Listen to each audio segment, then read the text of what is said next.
Ya, dengan situasi pandemi ini kita maklum lah untuk supaya liga ini berjalan.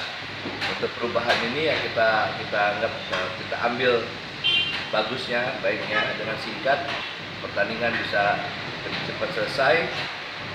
Mungkin dengan begini kekuatan tim bisa lebih kokoh lagi karena tidak terlalu lebih banyak mengeluarkan energi yang lain. Jadi ini ya kita ambil positifnya, kita akan maksimalkan kondisi ini. Saat ini kan 25%. Nanti kalau misalnya kita per bulannya ini dianggap full kompetisi, tapi dengan masa situasi kayak gini mungkin 60, 50, 50% nanti kita ikutin lah. Bagaimana presentasinya kita ikutin.